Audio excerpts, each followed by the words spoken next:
Thank you, Council. We resume proceedings. Thank you, Mr. Chairman. Honorable Commissioners, I call Lamin Kamara.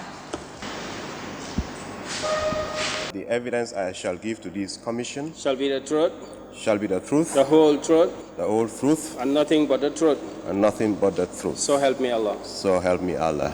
You can wait for further instructions. Thank you. Could you kindly state your names? Sorry, I didn't hear. Could you state your names? My name is Lamin Kamara. Where do you live, Mr. Kamara? I live at Carnifing Estate. You're a public servant? Yes. Where do you work?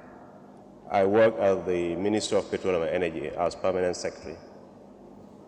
Permanent Secretary 102? 2. You said Ministry of Petroleum and Energy. And Energy, yeah. How long have you been there? Since December 2017. Before that, where were you? Before that, I was Permanent Secretary at the Ministry of Information and Communication Infrastructure. How long were you Permanent Secretary for? For about 4 years. 4 years, that's from 2014. 2014. Before that, where did you work? You were in the service? I was at the same ministry. I rose through the ranks within the same ministry. I started there as an assistant cadet admin officer in 2002. 2002. 2002, yeah. And then became an assistant secretary, went on further studies to do my master's. I came back, I became the principal ICT officer, and then deputy director of ICT, deputy permanent secretary technical, and until my promotion to permanent secretary on April 2nd, 2014. As you know, this commission is looking into various public institutions and their relationships to the former president, the ex-president Janneh. Yes. In terms of the utilization of resources Yes. by those corporations. Yes. This commission has been looking at the management of the international gateway, the Yes. telecommunications gateway. The GAMTEL, GAMCEL, and telecommunications generally fall under your ministry, the Ministry Yes. of, That's correct. that's MOISI, the Ministry of Information and Technology, Communication and Technology. Yeah, that's correct. Could you just briefly explain to this commission, in terms of the management of the international gateway, how it evolved from the time you were there as permanent secretary up to the time you left? Just give us an overview so that we can put things in context. Yes, I think the international gateway used to be managed by GAMTEL until 2006, when it was managed through a third party called Global Voice Group. And then in 2007, around October 2007, September, October 2007, 50% of the shares of GAMTEL and GAMCEL were sold to a company called Spectrum. Then Global Voice contract was terminated, and then Spectrum took over the management of GAMTEL and GAMCEL. As part of that management, another company was managing the gateway called Oratus, but they have some understanding with GVG at that time. Global Voice. Global Voice Group. After that, the contract between Spectrum, or the partnership between Spectrum and government was terminated. The contract of the gateway management was given to System One, a company called System One. Initially, it was for technical support to GAMTEL while they transitioned, because the partnership was abruptly terminated, and they need a stopgap measure. So System One stepped in for, I think, a 3-month memorandum of understanding, which eventually evolved to the management of gateway by System One. When System One left, a company called TEL Incorporation managed the gateway until MGI took over in 2014, and then that was the end of the gateway management under the former regime. That was the last gateway manager under the former regime. That's MGI. yes. Yes. Yeah, they managed it until 2017. Yes, until 2017. Okay, let's go back to the beginning. You said Gamtel used to manage the gateway. Yes. Could you tell us what the status of the gateway was? Was it an exclusive management arrangement between Gamtel and is it government, or how did it work? No, but the gateway is an asset of the operators. The operator has to manage a gateway. It's part of the telecommunications infrastructure, just as they manage the local communication. By default, Gamtel was the only provider of telecommunication services then, and they have automatically managed the gateway as part of their operations, their mandate to operate telecommunications services both locally and internationally. It was not like a partnership between, or an arrangement between government and Gamtel. This started when GVG came in, and the rationale for bringing in GVG was that when these mobile communications... Let me just stop you there. Yeah. Gamtel used to be the only telecommunications company. Yes. But then Africell and Comium came. Did anything change in relation to the international gateway with the advent of Comium and Yeah, Africell? when Africell, Gamtel, and Comium came in, there was gateway licenses issued, which were called VSAT licenses. Sorry, what did you call it? A VSAT? VSAT, What they does use the VSAT? technology. They use VSAT. It's a satellite, like a satellite dish, which provides international telecommunication. I do remember companies like GAMSAT was issued, GSAT was also issued, and Explorium. GAMSAT, GSAT had some relationship with Africell, but maybe we need to clarify that further. But Explorium, I do know that they were working with Comium as their gateway service providers. And there were other VSAT licenses. Eventually, we felt that there were a lot of fraudulent activities taking place in the gateway operations. That has brought down the cost of traffic into the country to about 3 or 4 cents then. And then Gamtel was losing out a lot.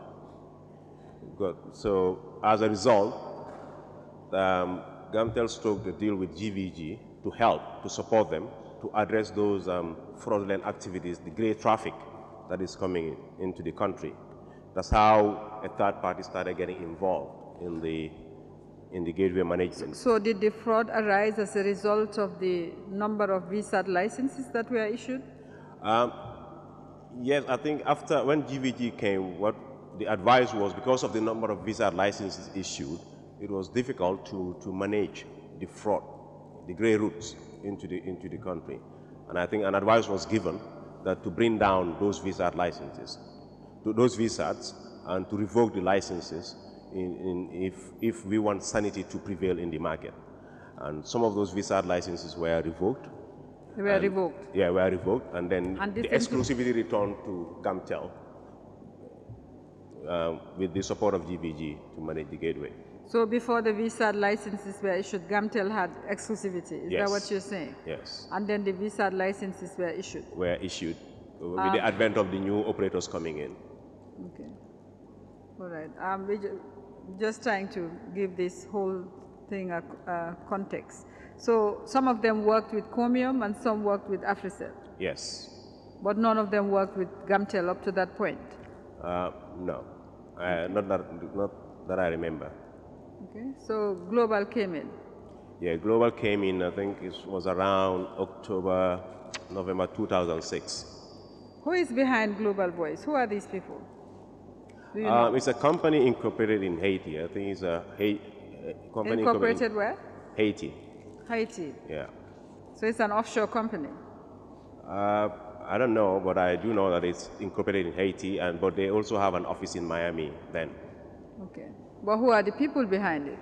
Do they have names? Because yes, we've been referring to them. Laurent Lamotte, who is the chairman, Laurent Lamotte, Could you spell out the name, please, for the record?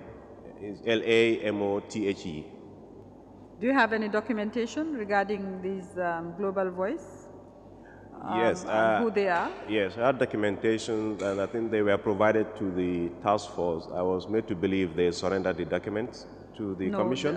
No, we have their report. The report. Can you spell the name again for the record? It's L-A-M-O-T-H-E. That's But I have a document here with me. That was when their contract was terminated, and they have to go into a special arrangement with Oratus. They had some issues, and they had to make some representation to Gamtel about those issues. So it has the MOU they signed with Gamtel with regard to the management of the gateway. Okay. And these persons that you mentioned? That was signed by Laurent and Michael Ten. Michael Ten was the managing director when Spectrum was managing Gamtel. On the part of Global Voice? The part of Global Voice was signed by... We're just trying to find Laurent. out. It's signed by Laurent. Okay, very well. We'll take it from you in a moment. So what role did your ministry play? You have given us this overview. What was the role of the ministry then in relation to the international gateway? All right. That of... maybe I'll give you the sequence of events and what happened. That of GVG, I think the ministry was just giving support to Gamtel. It was an initiation of Gamtel. The ministry gave support to Gamtel, and for that agreement to go to be put in place. Okay. That's all we did. As an operator, they saw the need, and also to implement the advice given to revoke licenses of the visas that were issued, so that to curtail the grey routes coming into the country with regard to international traffic. So it was a recommendation from your ministry to revoke these licenses? Yes. Okay. So how was Global Voice identified? Did you have anything to do with that as a ministry? No. Okay. Nothing to do with Global Voice identification. So what led to the termination of their license and the coming in of Yeah, Spectrum? I think the termination of licenses came because of the partnership between Spectrum and government for the sale of the Gamtel shares to Spectrum. You were in the ministry then? Yes, I was. What position did you hold? Then I was the principal ICT officer. Now we have had some evidence here on the circumstances of the signing of this the sale of the Gamtel shares. Yes.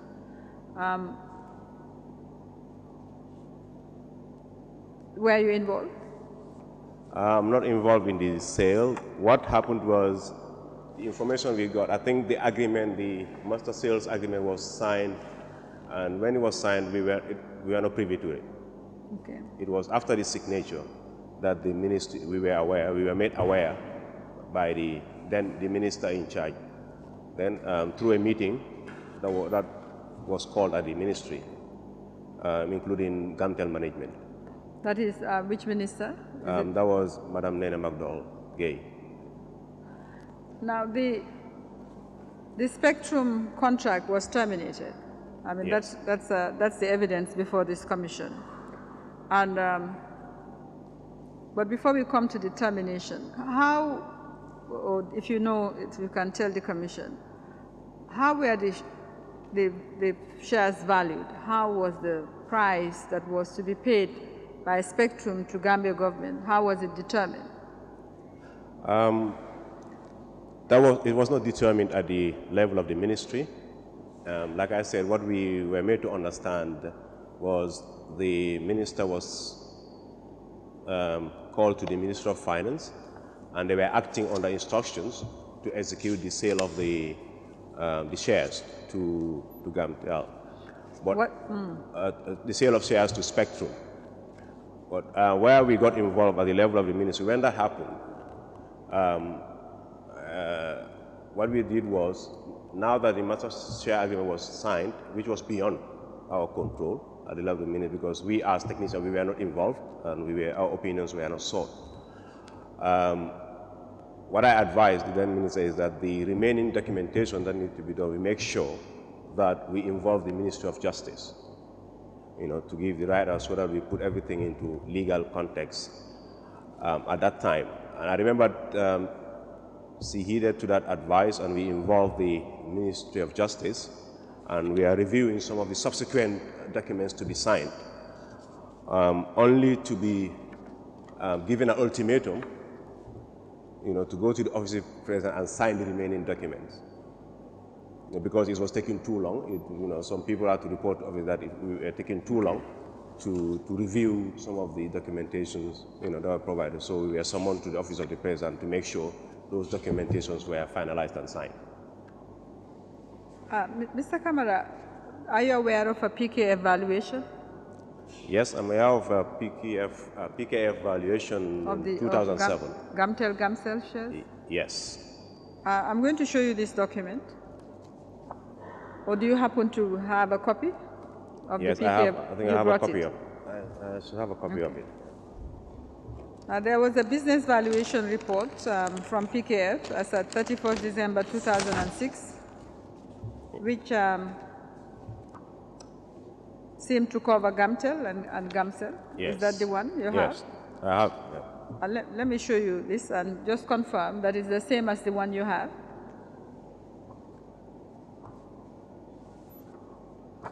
Yes, same document. Okay. What do you know about this document? I knew about it, that this document was, this evaluation was done. However, I was just surprised that what the valuation said and the sale, the amount that Gamcel were sold definitely was undervalued. They were undervalued. Now, the valuation on the face of it is addressed to the Secretary of State for Finance and Economic Affairs. And there is a copy to the Gambia Divestiture Agency. Yeah. Are you saying your ministry was not involved in the commissioning of this valuation? I'm not aware. You were not aware at the time? Yes. But I do know we have the copy. The copy was provided to us, to the ministry. All right. Let me just apply to have it admitted for the benefit of the commissioners. Mr. Chairman, may I apply to have a copy of the PKF final report on the business valuation of Gamtel as at 31st December 2006?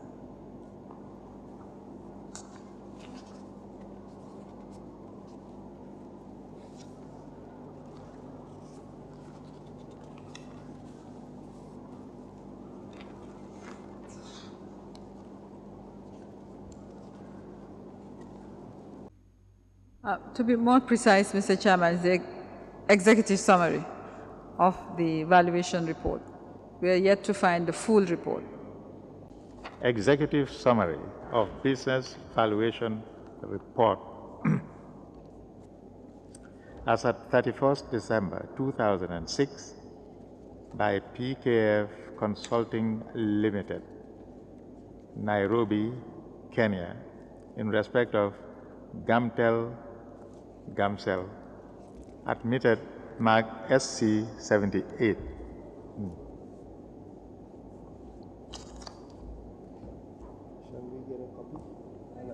Thank you, Mr. Chairman. Mr. Kamara, the evidence before this commission is that 50% of Gamcel, both companies, was sold at $35 million, United States dollars, even though the record shows that not all this sum was paid. Now, what was the valuation of Gamtel and Gamcel? The total valuation, there was a range that was given, that the lowest valuation was about $147 million. For both companies? For both companies. And the medium valuation was $153.8 million. 143? 153. 53.8. Yes, $8 million. And you're referring to which pages? Yeah, and the highest was $161.2 million.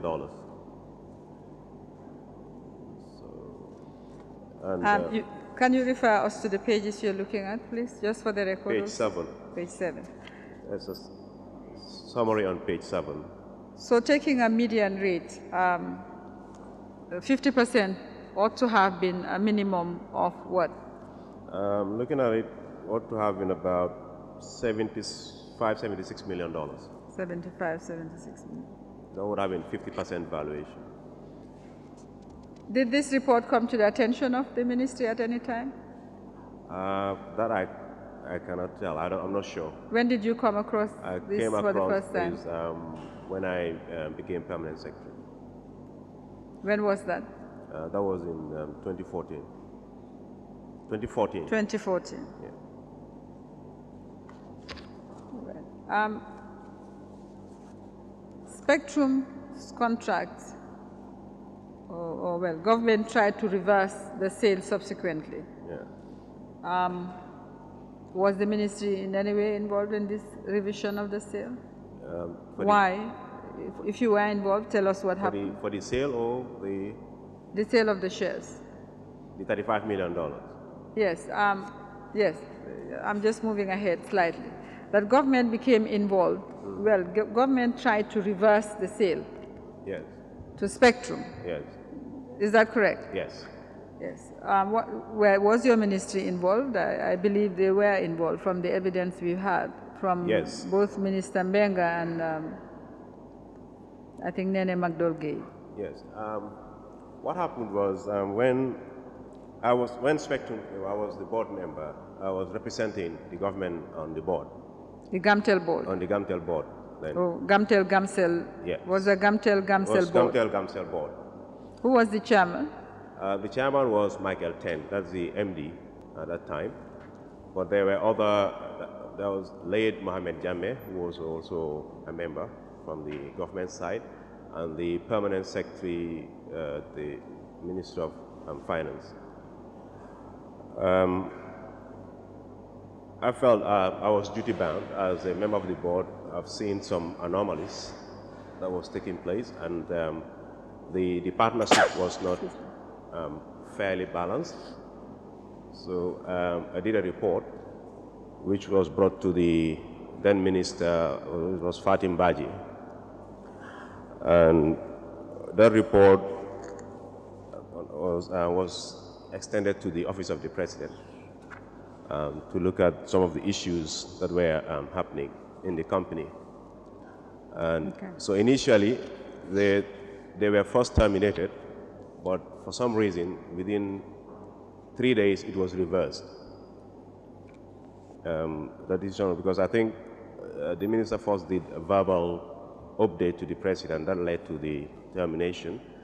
Then the decision was reversed, so we made sure the report got to the president about all the findings, and which we did. And after it got to the president, he decided to finally terminate the arrangement, the partnership. Okay. I'll just show you a copy which you provided to the investigators. Just confirm that this is the situational report. We won't, and we will just, we'll apply to have it admitted subsequently.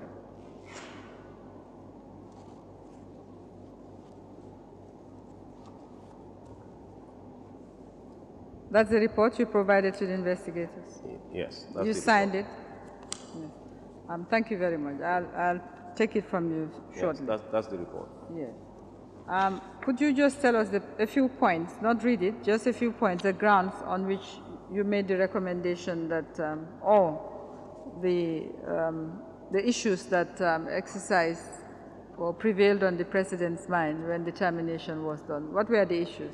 Yeah, one of the issues was that we employed, there was a company that was employed for the management of the company called Datacon. And we felt it was employed to manage the company on behalf of both shareholders then. However, the way it looked was Spectrum had control over Datacon, and they were directing things that at the detriment of government as the other shareholder. And also, Datacon, given that contract which they paid for, they did a business plan, they said, on behalf of Gamtel, and again charged us about 1,030,000 euros, and the other one 138,000 euros for payment. I felt if they are contracted and they are being paid to manage, they have the obligation to prepare the business plan. They should not be paid for developing a business plan for the company, which I think was not right. And that was one issue I highlighted in the report. The other issue related to the international gateway. I would say by the time they were managing the gateway, we were not aware that they had that Oratus, another company set up by them to manage, which we felt is not fair, that being shareholders, they cannot unilaterally decide to create, I would call it at our level, a clandestine approach of creating a gateway operator in Lebanon, which we don't have any visibility in what they do, what are the gains or what revenue is generated from the gateway operations. So basically you're saying Oratus was created by them, yes, outside the jurisdiction, without the knowledge of the other shareholder, 50% shareholder. yes, And it was controlling the international gateway. international gateway, and we don't have any visibility about it. And when the report, we had to push because there were instances I had to be calling. We were not holding board meetings, so I had to insist on calling the chairman to make sure we have board meetings. And I've been calling. So we had a board meeting so that they can report on the operational activities of the company. So when that board report came and we were doing analysis, I showed that there were some discrepancies with the figures of the international revenue coming, and I questioned those discrepancies. And the more they tried to rectify them, the more they exposed some of the things that were happening. So I came to realize that we're losing about $112 million, which is going out there. We don't know where it's going. And so I think that would be $112 million is yes, after every month or every year, or how much? In the report, the total revenue and outpayments are never known by GAMTEL, which is not prudent on the side of the company. So far, there is about 50%, about $112 million fall in the international revenues compared to 2007 figures. This situation has to improve if GAMTEL should prosper for the interest of their motherland. But what we came to realize that the income were underreported. Income was underreported. Underreported by them, yeah. Right. And I think that may have compelled the former head of state to go ahead and terminate the partnership. So they were virtually in charge of the company? Yes, they were totally in charge of the company. Normally when you challenge them on the operations of the company, they'll tell you that they've been asked that they have total control of the company. They have? Total control of the company, even though they have 50% shares, and which I felt was not appropriate. Okay, thank you.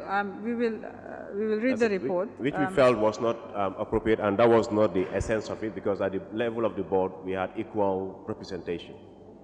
Okay. You were supposed to have equal representation. Representation, yes. If the board was functioning. But you are saying they were yeah, we not holding hardly, board. Yeah, we hardly meet. So their contract was terminated. Did you ever come into contact with the persons behind TEL?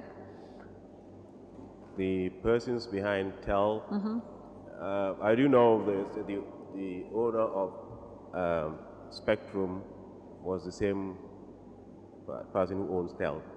That is Ali Sharara. Okay. Did you come into contact with him? I've never met Ali Sharara. Okay.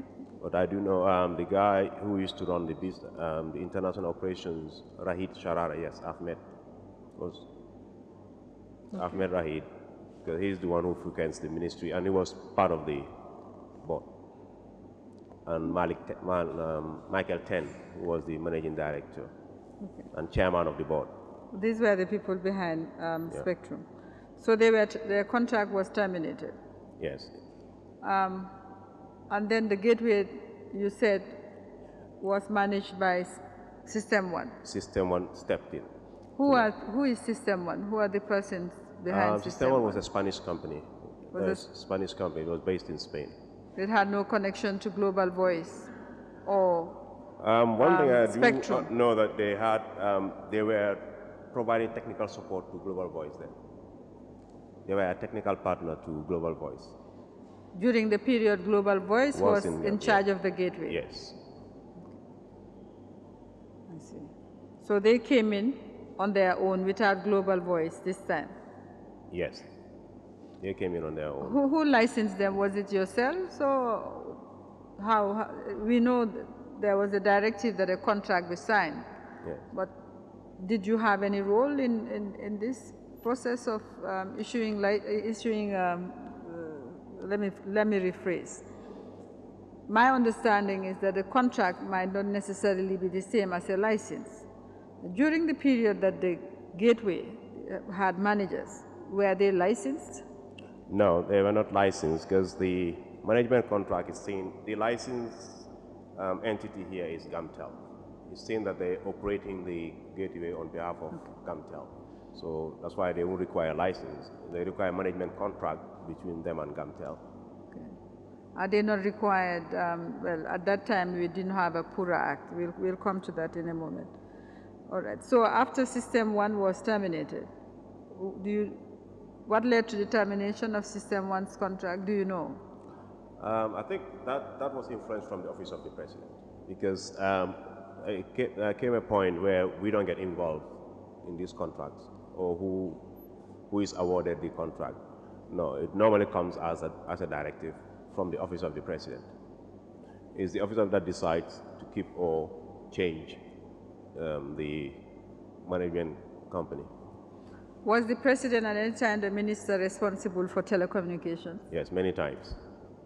Many times? Yes. Explain. Because whenever we are without a substantive minister, the role of the mandate gets transferred to under his purview.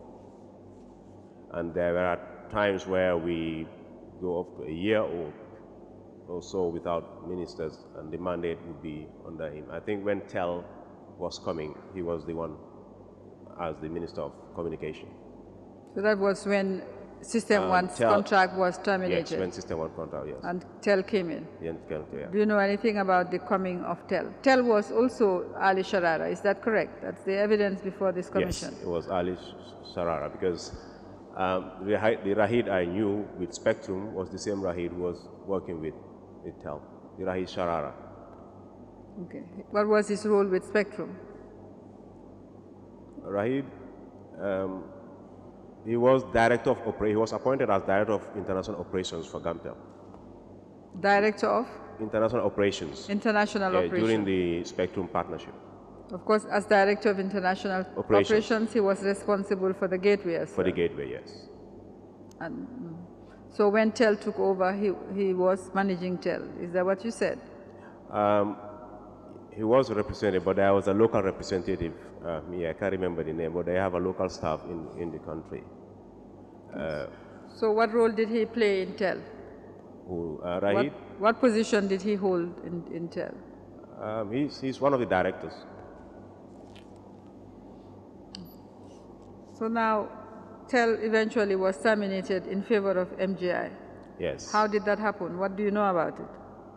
Yes.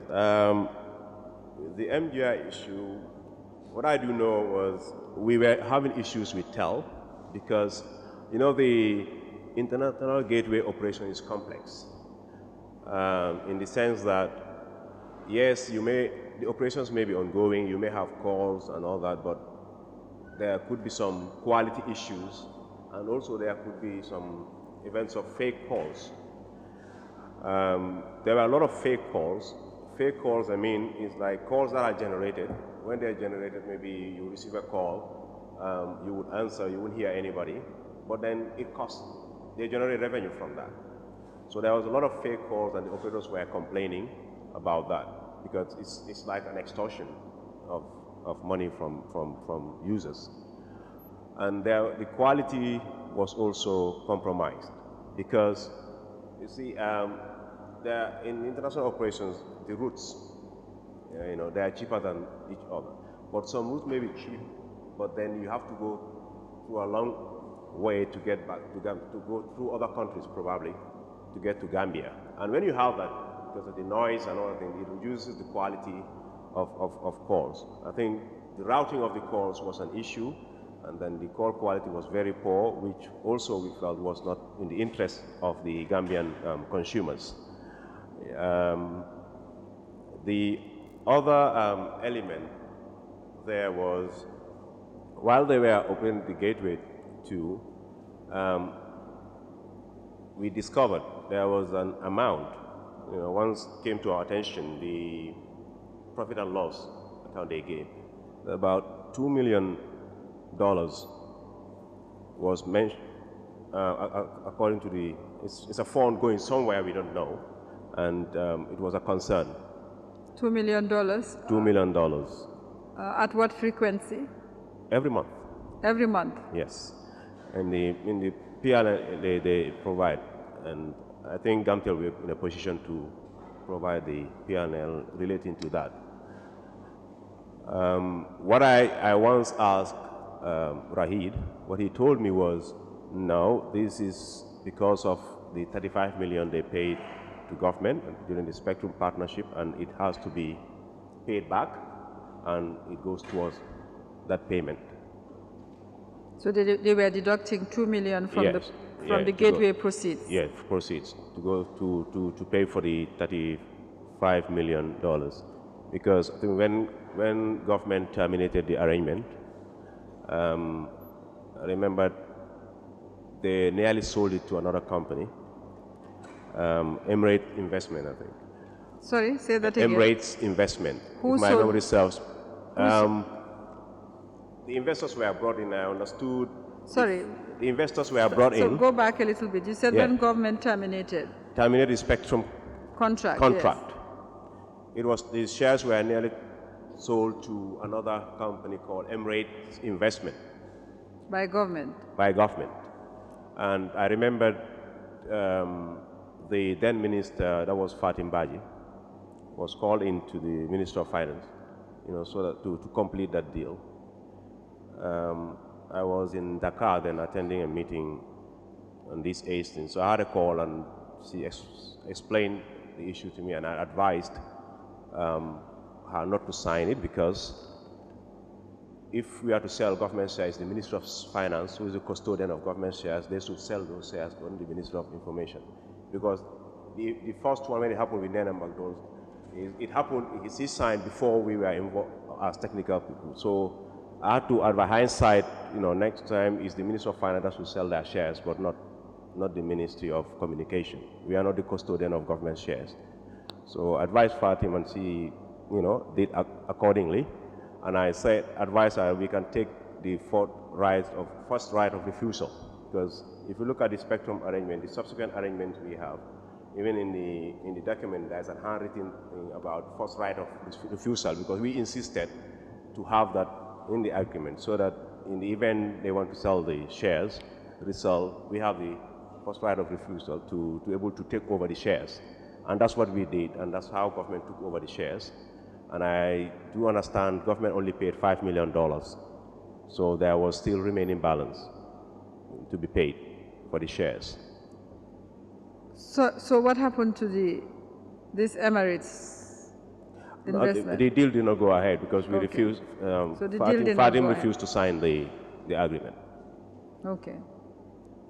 If you do have any documents relating to this, just for the record, so that we can see it. I'll check with the ministry. So let's go back to tell. You were explaining, yes. Yes, so what he said was the $2 million was to pay off those shares we bought back. So $2 million was deducted during the whole period they were, every month during the period that they were, but we will check. I don't know, the ones I came, the P&L I came across, it was there, so I could not confirm whether it continued up to the end of the contract. Okay. But what also happened is I did a report, in the ministry on the situation at that point, and recommended, because the purpose of the report was also when we got into this AIDS consortium, that was, we had an agreement with the World Bank for them to fund the submarine cable landing station in the country, and that the private sector participation was integral, and they need to be part of the partnership, the consortium. And that was premised on the liberalization of the international gateway so that the private sector operators can also have their independent gateway. It got to a point that the bank were always pushing, and it was a conditionality for the budget support. So we had to lose budget support because of not implementing that part of the liberalization. By the bank, you mean the World Bank? The World Bank. So, we felt obliged that we need to make the necessary representation to the government, that is, by then the Office of the President, and wrote a report explaining the need to do that, because what is happening now, even with the third parties operating it, we believe the government is losing out, because there is a 50% share then that was going to TEL, the sharing of the revenue. And if you look at that amount, you value it, even if they were a local company, for example, they have a local office, the amount of tax government can benefit from that income coming to them would have been substantial. And also, there is no visibility. Then they started blocking GAMTEL. Before there was some visibility GAMTEL had, there was no visibility to what was the income, what are the payments, what are the expenses. It's for them to just tell you, this is what we spend, this is the balance, and this is your share. So we wrote this report to the Office of the President. You have another report? You have a copy? No, I gave it to the task force, but I can, maybe I'll be able to provide it. Yes, to explain and made recommendation, because knowing that now this international gateway, there's a lot of fraud, it's very difficult to manage, even if you put the necessary mechanisms in place. So if you get all the operators, if it's liberalized, you get all the operators to work together, it will be better to really police the fraudulent activities taking place than, deal with one gateway at that time. So I think when that report was, I did some analysis on even reducing because the rate of calls to Gambia was also very high, reducing the call rates, what impact it could bring in increasing revenue, and what are the benefits to government tax, and also the income to GAMTEL as a whole. So it was after that report, and I made a recommendation that there should be, even a local branch for them, so that we'll be able to claim tax on some of the revenues that go to them. Because after that, the contract was terminated, because I was... Mr. Kamara, I'd just like you to clarify that area, because the records show that when TEL was terminated, MGI immediately took over. Yes. Now, that doesn't seem to be consistent with the recommendations you're talking about. No, because your recommendation was to liberalize, you said. Yes, so that it was to liberalize. The gateway could be managed locally. Yeah, but I felt, what my own observation was, it shows that there was some less revenue being brought by TEL at that time. That became obvious in the report. Okay. So how did MGI come in? MGI, I was I was not in the country anyway when the change happened. But I do understand that they first came in, and then the decision was reversed. After 2 or 3 days, the decision was reversed, and TEL continued the operations. And that's when the then managing director was dismissed. So later, that was in June 2014, that's when they finally took over the gateway management. So what is the date of this report that you are talking about? I think it was sent, should be around April 2014. Yeah. What was the circumstances of MGI being engaged in 2013 when the managing director was dismissed? What were the circumstances? Why were they engaged for 3 days and then I think the report, and terminated? I think the report was in August 2013. The report I was mentioning, August 2013, and it was immediately after that. I think then Sabali was the Secretary General, Modu Sabali, because we were working on that report. And then MGI came in briefly, then the contract was terminated. I think what happened, what I heard, now I was not sure, that the decision was sent to reverse the MGI taking over, and I think they felt the MD was not cooperative in reversing that decision, so which led to his dismissal. So who brought in MGI? According to 2030? when we were at the task force, we were made to understand that it was MGI came with through. Sorry, what are you saying? When we are at the task force? No, sorry. You know, the task force that's an investigation. At the time, what did you know at the time?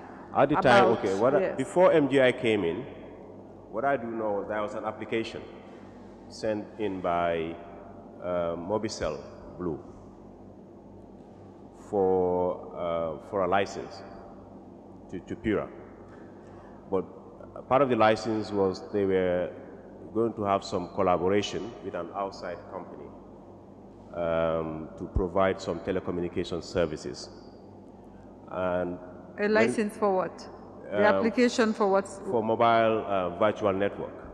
Not for international. No, gateway. not for international, but within the license, there were elements in there, within the request, that had some relation to international gateway operations.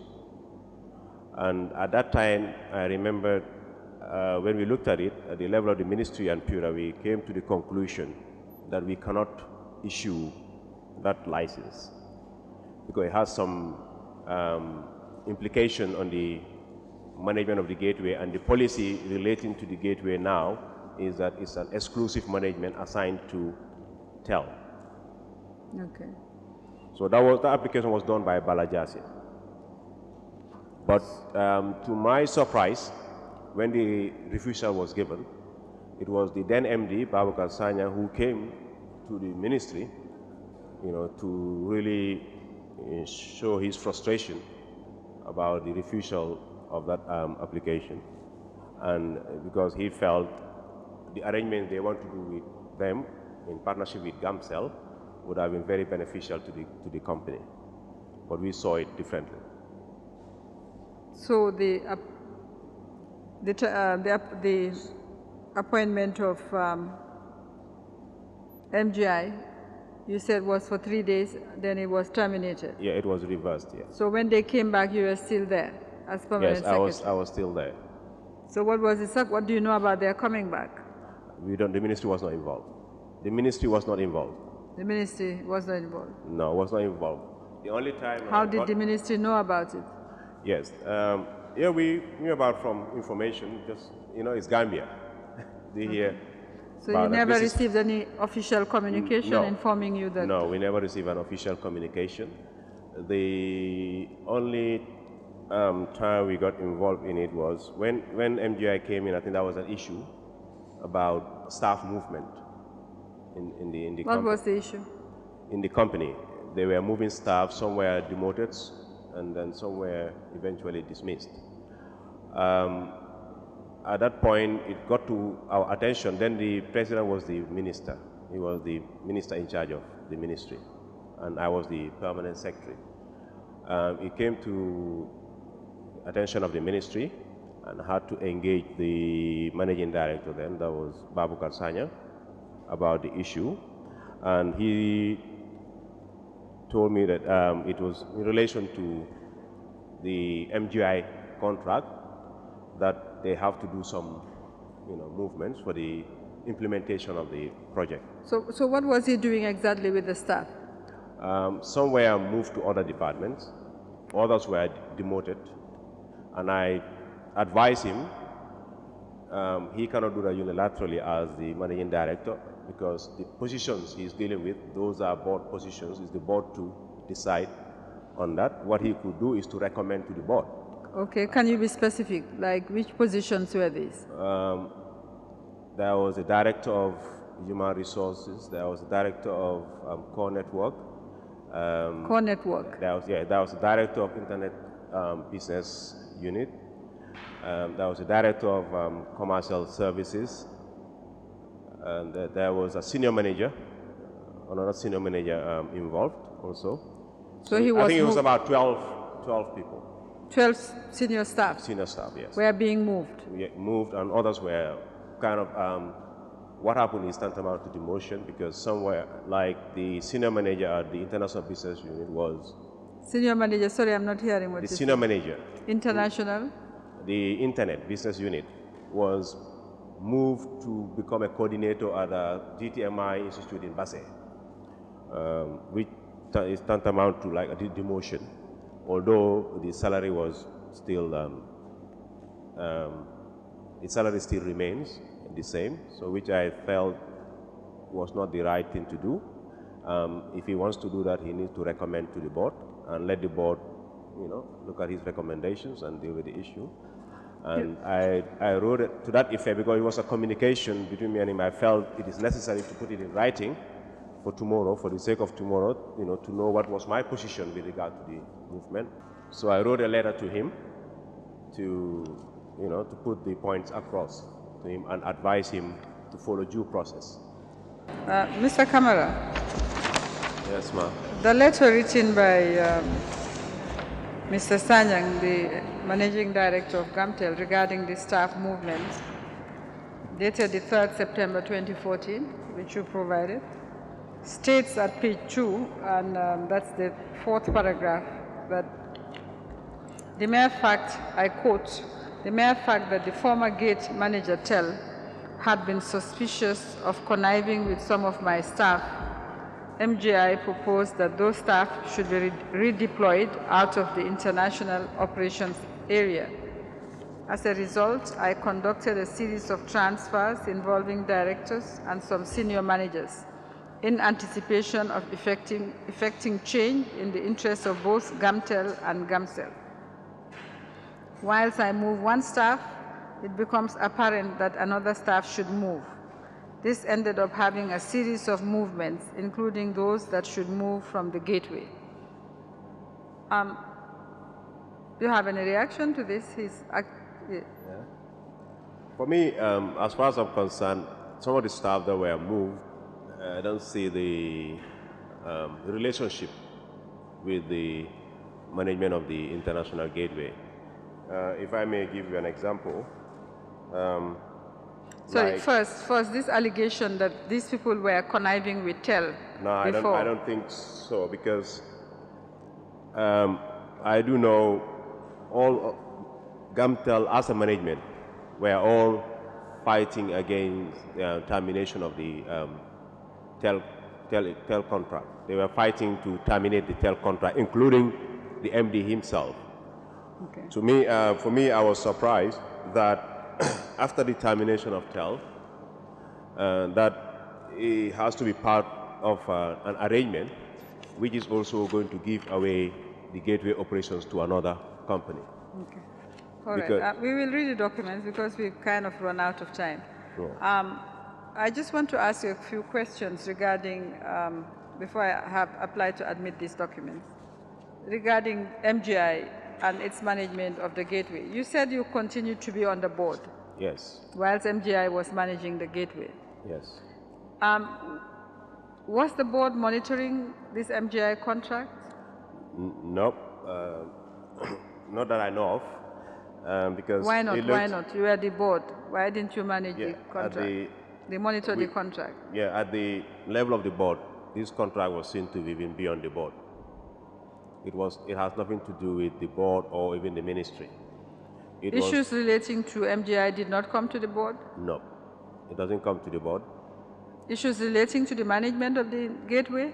No, it doesn't come to the board. And even if you look at this staff movement, by mere fact of the paragraph you read, is still showing all the activities that were taking place regarding MGI.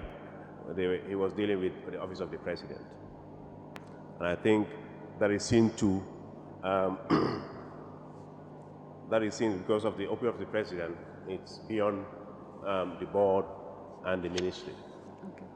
Now, in terms of the projects, the MGI had submitted a report to the task force, which forms part of the task force report, to the part of the task force report, in which they indicated that they actually executed projects, about 8 projects, for a total sum of $26 million owed. Did any of these projects come to the board?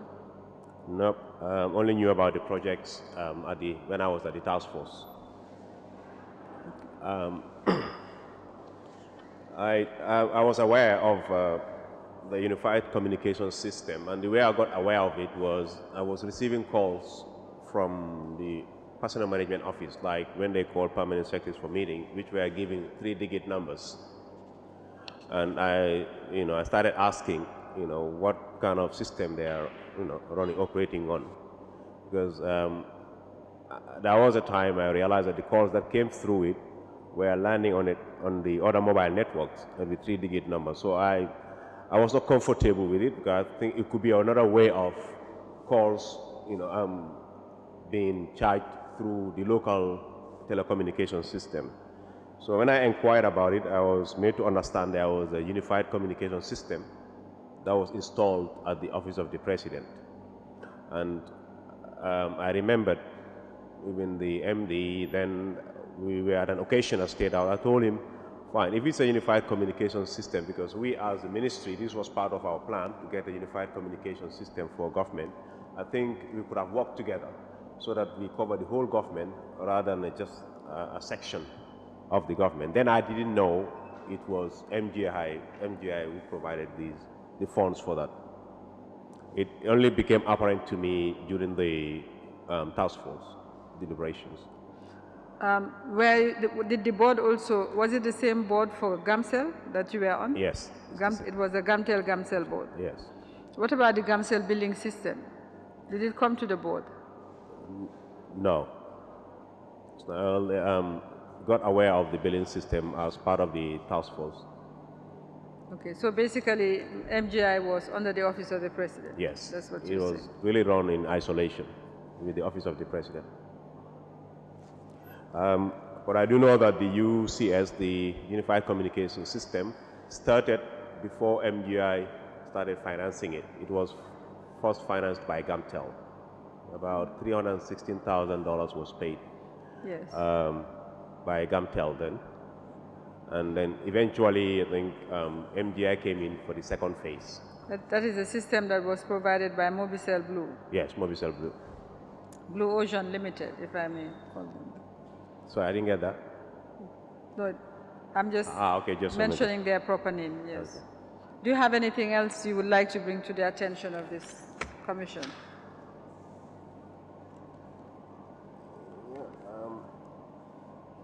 No. I don't think I have anything else. All right, thank you. Okay. I don't think, thank you. Mr. Chairman, may I apply? You may have other questions. May I apply to have admitted the situational report on GAMTEL that was prepared by this witness as permanent principal ICT officer of the ministry, been signed by and submitted to his minister, Honorable Fatim Baji, and correspondence between GAMTEL and the office of the president and some staff concerning staff movements after MGI took over management of the gateway.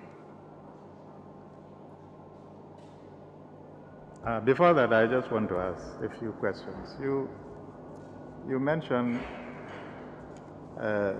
visa licenses. What is the purpose of a visa license? Okay. Visa licenses were issued to corporate entities, and they can also be used for international operations, traffic management. I think the first visa licenses were provided to Standard Chartered Bank and Shell International, Shell Company Limited, to provide intercommunications with their corporate institutions out of the country. That was the first, they were the first licenses, and then this extended to other banking institutions, but it could also be used for international traffic operations. And these other ones, the GSAT, GAMSAT, and I think there was another one called Lanix, those were issued for international either data or voice traffic, and Explorium. I see. Thank you. Okay. Sorry, Mr. Chairman, I would just like to add one document that was referred to by the witness, the Memorandum of Understanding between GAMTEL and Global Voice, and some documents relating to a proposed arbitration, purported arbitration. I don't know whether it took place. He will clarify in a moment.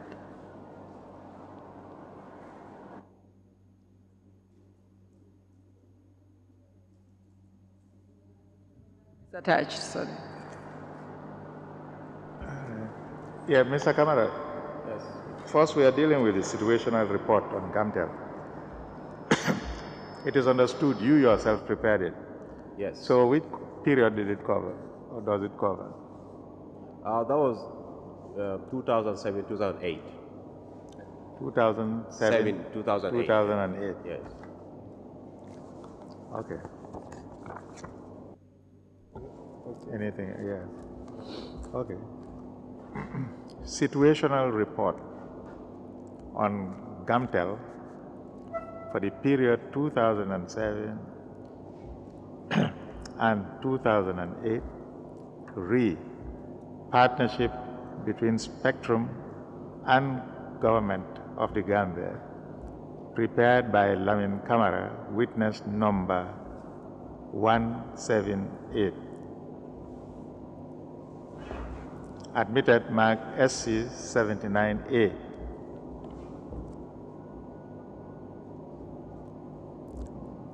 Correspondence between GAMCEL and the Ministry of Information and Communication Infrastructure for the period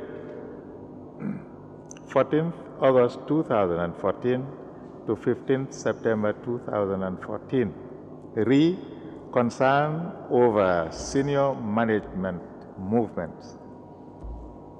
Admitted mark SC 79B.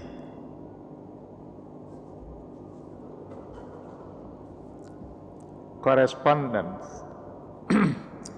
Notice of arbitration by Oratus Incorporated, British Virgin Islands, concerning Global Voice Group, Haiti, for the period 14th March 2012 to 11th April 2012. Admitted mark SC 79C. Thank you, Mr. Chairman. I have no further questions for the witness.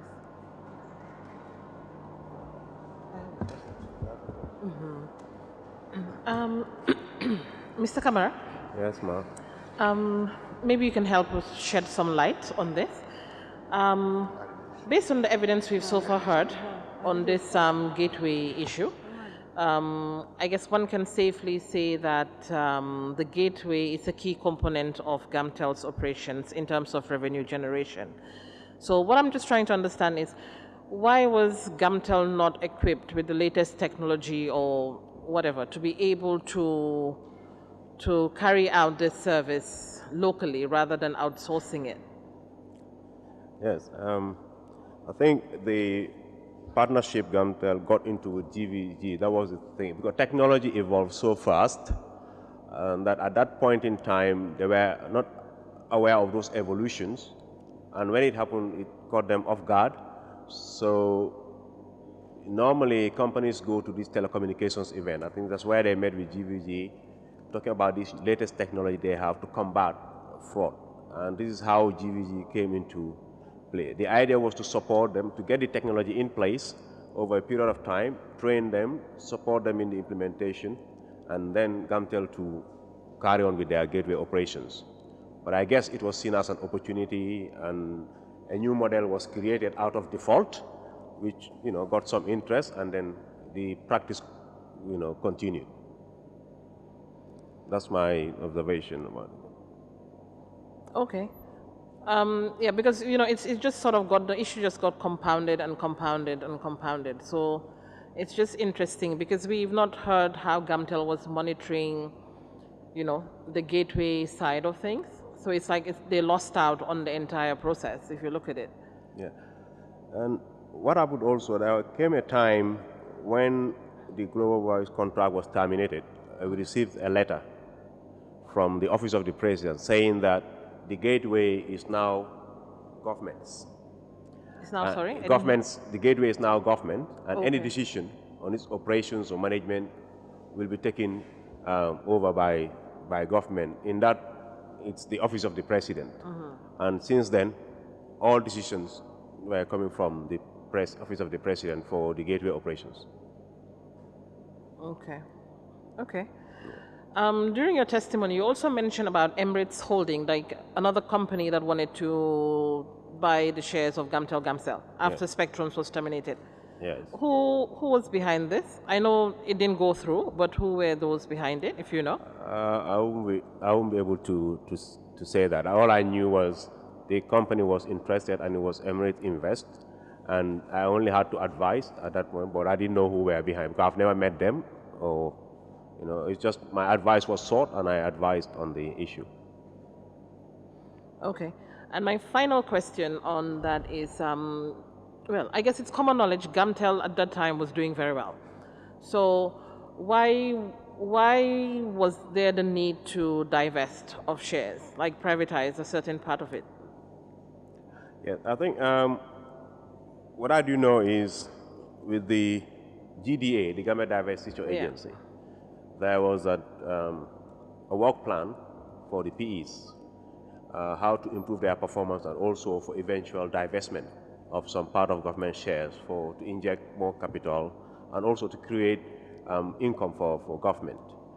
So I think it was under that context this valuation was done, the business valuation that was done in 2007. What I do know also, GVG, while in the arrangement with Gamtel, were also considering, having a stake in Gamtel. They wanted it to be a strategic partnership role. And I think it was through that discussion, negotiations were going on, and then only for it to be stopped by the decision that came from the Office of the President. And after that decision, that's when the Spectrum thing came on board to sell the shares. I see. But it's just to inject money so that Gamtel could employ more newer technologies in the system they have, and that's still up to now is still part of the strategies, So, but it was not done to really bring down Gamtel, but it was looked in a progressive manner, and it has been happening around the globe. Okay, that's fine. Thank you. Now, in terms of benefits from the divestiture, can you comfortably say that the government benefited from the divestiture, the share sales? Based on the report, I don't think we were benefiting, because the divestiture was also based on them investing in the infrastructure of the company, which they were not doing. Basically, it was, I see it as a way of siphoning the proceeds from the company rather than really investing in the company. That was my opinion. Okay. Now, the intervention by the Office of the President in getting Gamtel and its line ministry to be part of the OP and overseeing the execution of this sale, the idea is for them to improve good governance, add value. Now, from your interaction, was there anybody at the Office of the President at the time who could have added any value, or who could have made any business or investment decision that would benefit the government? The whole idea of bundling them on the OP is not just so you do it for the sake of an exercise. They have to also make informed choices. They have to be in a position to contribute. They are administrators. They are not business makers. Decision makers. So while you were going through the minutes, the interactions, did you have any confidence that somebody there was actually pushing this agenda forward so the country can benefit? I would say the involvement of OP, I don't think it was for governance. If it were for government reasons, that shouldn't have happened in the first place. Because I believe that if you think management is not performing, or the board is not performing, or they're not doing their obligations under the company, I mean, it's all the reasons to replace them, you know, through the right procedure and get effective people to run it. But crowding the office of the president, I don't think it would, with other institutions, would be anyway create effectiveness and efficiency in running those institutions. In fact, I would say it made those institutions inefficient and ineffective, because there used to be times whereas some decisions they wanted to be taken to be supported at the level of the office of the president, it was very difficult to get that. So there will be time at their own convenience, they still come to the ministry to provide that support to them. So I think what should have happened was to strengthen corporate governance of the institution under the board. But again, it's the composition of the board would determine that. So at the level of the board, it used to be very challenging for me in the event that you want to bring out certain issues related to corporate governance and following due process and all that. I mean, it's difficult to get support. You know, you like a lone wolf. I mean, at times being seen to be stubborn, unreasonable.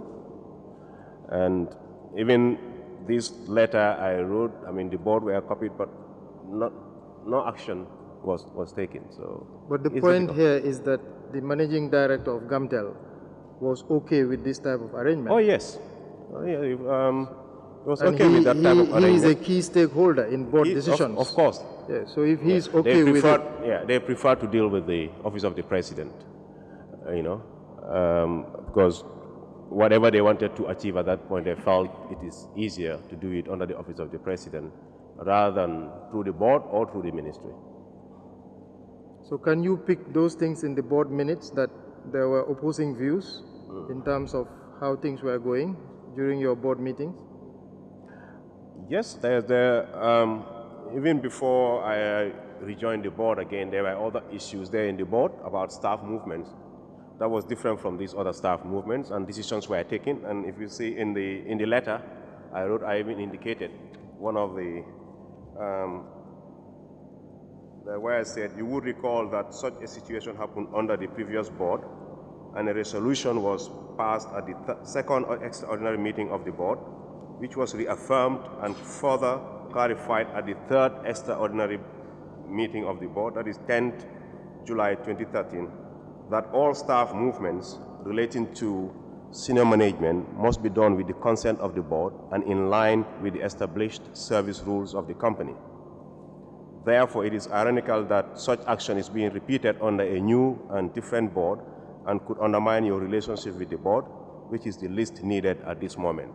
And I was speaking on those boards. You know. One final question. Yeah. When GAMTEL and its line ministry, when they are bundled at the office of the president, who is the accountable executive for all the decisions that are made? For me, I think they take the president to be, but for me, I still felt it should have been the board. No, but they've already been bundled at the office of the president. So who is the accountable executive making these investment decisions? The MD, the former head of state, or the minister, or the PS? No, the ministry was not involved. When it was moved to the office of the president, we never got involved in any other issues of government. When it was moved to the office of the president, there was still a PS. Yes, I was there, The minister, but I never got involved. The president was the minister. Yes. There was a PS, there was a managing director. Yes.